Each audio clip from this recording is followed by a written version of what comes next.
물가도 금리도 오르면서 서민들 먹고 사는 고민이 커지고 있습니다. 10월 소비자 물가는 3%대로 최고치를 넘어섰고 은행 금리도 껑충 뛰면서 실제 체감 온도는 더 냉랭합니다.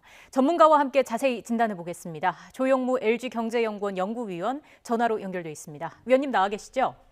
네, 안녕하십니까? 네, 안녕하세요. 지난달 소비자 물가 상승률이 3%대를 넘었다고 합니다. 지난해 같은 달에 비해서 3.2% 상승한 건데 이게 어느 정도 수준이라고 봐야 합니까? 일단 중앙은행인 한국은행이 목표로 하고 있는 물가 관리 수준이 소비자 물가 상승률 기준으로 연간 2%이고요. 예.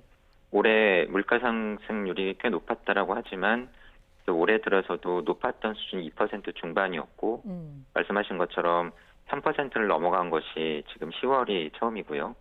그리고 좀 길게 보면은 지난 10년 가까이 되는 기간 동안에 네. 가장 높은 상승률이라고 볼 수가 있겠고요. 특히 소비자 물가 상승률 전체 지수도 그렇지만 가계에서 구입 빈도가 높고 지출 비중이 높아서 가격 변동을 민감하게 느끼는 품목들로 작성하는 생활물가 지수라고 하는 게 있는데요. 예. 이 생활물가 지수의 상승률이 10월에 전년 같은 달 대비 4.6%였기 때문에 아마 가게에서 느끼는 체감 물가 상승률은 더 높았을 가능성이 큽니다. 그 근본적으로 소비자 물가 지수가 이렇게 뛴 원인은 어디서 좀 찾아볼 수 있을까요? 일단 전체 물가 상승률을 품목별로 좀 쪼개보면은 그 부분을 볼 수가 있는데요. 예.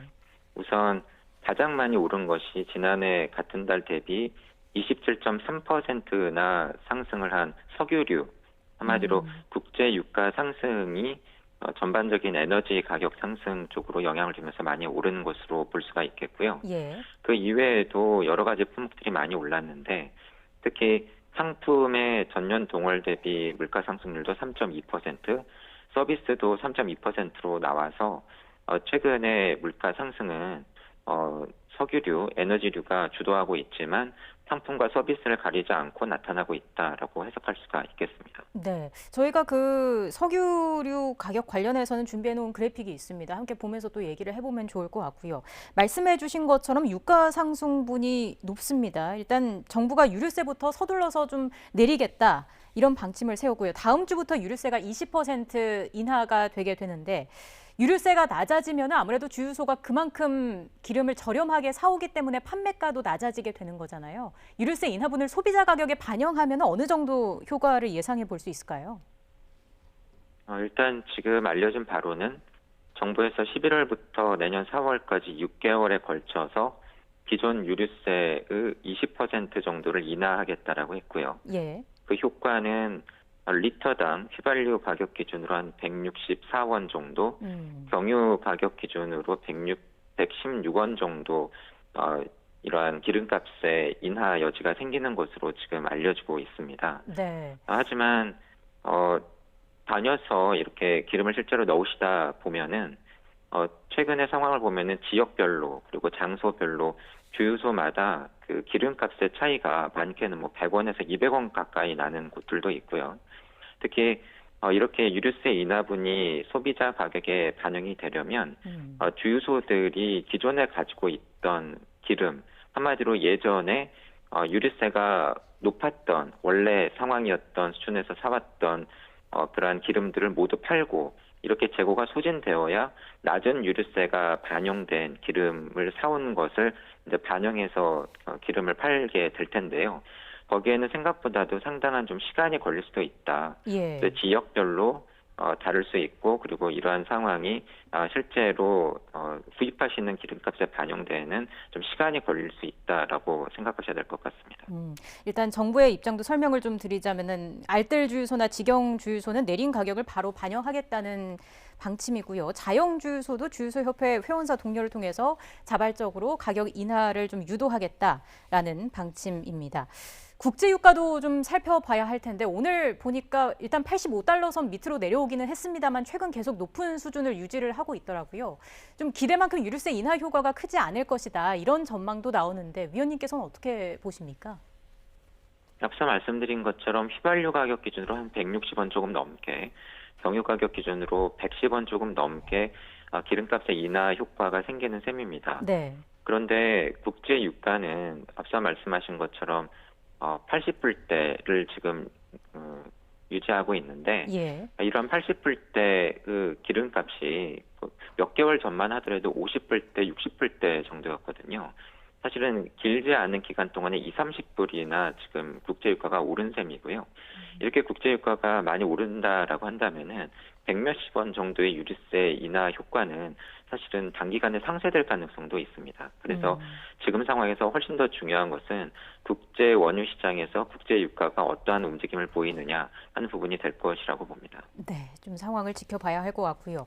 지금 정리를 해드린 것처럼 물가도 이렇게 뛰고 있는데 금리까지 오릅니다. 시중은행의 대출 금리 추세를 좀 자세히 정리를 해주실까요?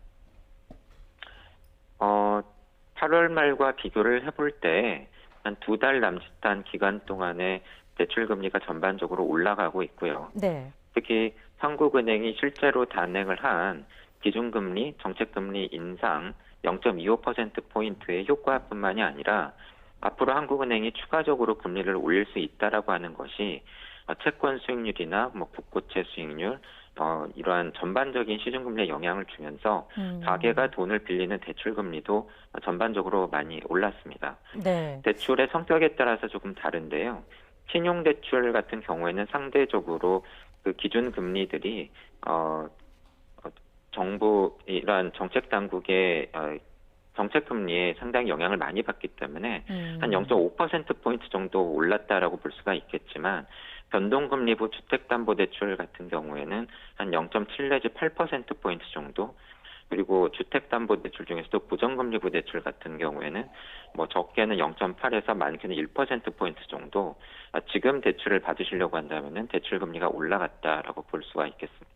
예, 상황이 좀 이렇게 되면서 대출자들 입장에서는 좀 금리 상승을 예측하고 고정금리를 택할지 아니면 당장 크게 낮은 변동금리가 유리할지 이런 고민도 있을 것 같아요. 어떤 조언을 좀 해줄 수 있을까요? 우선은 금리 상승기에는 고정금리 대출이 유리하다라고 일반적으로 얘기들 많이 하시고 뉴스에서도 나오는데요. 예. 그렇다고 해서 변동금리 대출, 고정금리 대출로 갈아타려고 할 때는 사실은 중도상환 수수료 같은 부수적인 비용이 발생을 하게 됩니다. 그리고 앞서 말씀드린 것처럼 최근의 금리 상승기에서 실제로 대출금리의 상승폭은 고정금리부 대출이 변동금리 대출보다도 도리어 더 컸습니다. 네. 그래서 내가 돈을 이용해야 되는 기간이 어느 정도인가, 그리고 내가 현재 이용하고 있는 변동금리 대출, 고정금리 대출로 갈아탈 때 발생하는 비용이 어느 정도인가를 동시에 고려하시면서 대출 상품을 선택하시는 것이 필요하다고 봅니다. 네, 자금을 얼마나 오래 가져갈지 장단기 성격도 좀 따져볼 필요가 있다 이런 말씀을 해주셨고요. 한국은행이 이제 이달 추가 기준금리 인상을 예고했습니다. 기준금리를 추가로 올릴 경우에 이제 대출금리도 더 올라갈 가능성이 제기가 되고 있고요. 6%대 진입할 가능성도 거론이 되고 있는데 이런 경우에 좀 자영업자의 부담이 커질 것이다 이런 우려가 나오는 상황 아니겠습니까? 아무래도 코로나가 끝나지 않았고요.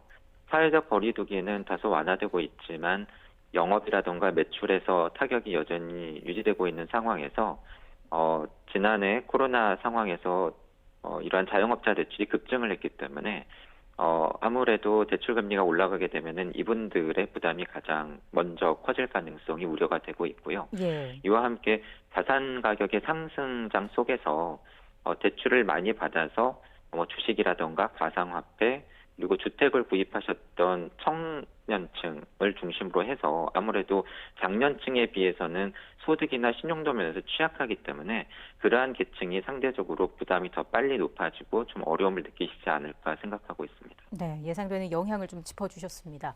먹고 사는 물가는 계속 오르는데 문제는 이 추이가 단기간 내에 안정될 기미가 보이지 않는다는 겁니다. 앞서 말씀을 해주신 것처럼 지금 코로나 상황이 끝난 것도 아니고요. 코로나 여파의 경제 상황을 고려하면 금리를 또 마냥 올릴 수도 없는 부분일 것 같습니다. 정부의 각종 내수 부양책들도 물가를 좀 자극할 여지가 있는데 마지막으로 어떻게 전망을 하시는지 한 말씀 부탁드리겠습니다.